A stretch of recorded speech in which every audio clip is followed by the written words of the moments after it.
ভাদ্র মাসের সংক্রান্তির দিন বাবা বিশ্বকর্মার পুজোর সঙ্গে মা মনসার পুজোও আমাদের ঘরে করা হয়েছে। তারই একটা ছোট্ট ব্লগ আজকে তোমাদের সঙ্গে শেয়ার করব।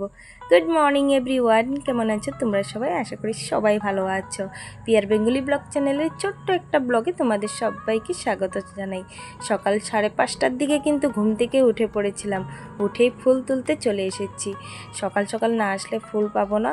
এই সময়ে এসেও কিন্তু ফুল এসে দেখছি লোকজন নিয়ে নেমে যাচ্ছে। আমরা পাহাড়ের উপরে চলে এসেছিলাম, এখানে এসেও দেখছি বেশ ফুল রয়েছে, তো আমরা টুকটাক করে অনেক কয়েকটা ফুলে কিন্তু তুলে নিয়েছি। এখন দেখো পাহাড় থেকে আবারও নামছি। পরিবেশটা দেখো কত সুন্দর, সামনে পাহাড়, সাইডে দেখো ফুল গাছগুলোতে ফুল কি সুন্দর ধরে রয়েছে। রাস্তার ধারে ফুল গাছগুলো, কারো বাড়িতে যাওয়ার লাগে না, রাস্তার থেকে ফুল তুলে আমরা কিন্তু বাড়ি ফিরছি। সকাল সকালই আবার ব্রাহ্মণ ঠাকুর চলে আসবে, আমাদের পুজোর যা জোগাড় করতে হবে। তো ঘরে এসে স্নান দান করে পুজোর জোগাড় করে দেওয়া হয়েছে। ব্রাহ্মণ ঠাকুর দেখো পুজোয় বসেও পড়েছে।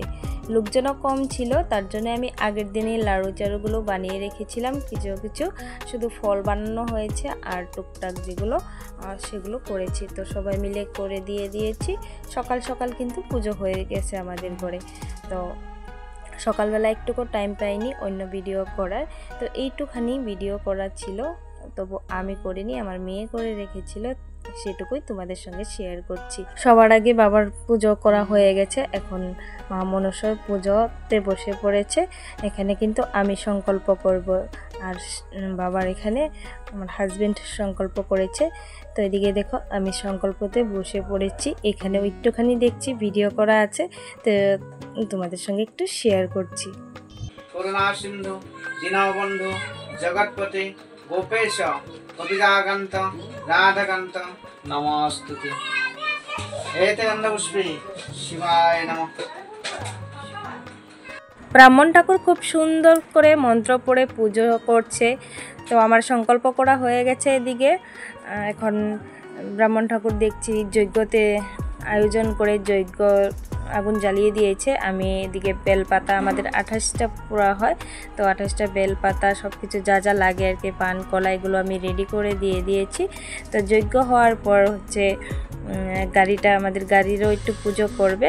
তো এখানে ওই যে দেখো ব্রাহ্মণ পুজো করছে, তো এখানে একটুখানি ভিডিও করেছিলাম। তারপর হচ্ছিল পুজোর শেষে প্রসাদ নিয়ে একটু খিচুড়ি করা হয়েছিল, সেইটুকু আর ভিডিও করা হয়নি। একটুখানি করা হয়েছিল ফেসবুকের জন্য, সেইটা তো আর দিতে পারলাম না, সেটা ফেসবুকে আগেই দিয়ে দিয়েছি।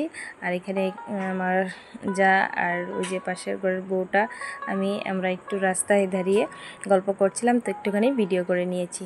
তারপর এই যে এইটুকুনি ভিডিও হচ্ছে পরের দিনের, মানে বিসর্জনের দিন। তো মার বিসর্জনের যা যা নিয়ম কানুন সেগুলোই করছিলাম সকালবেলা পুজো দেওয়ার পর।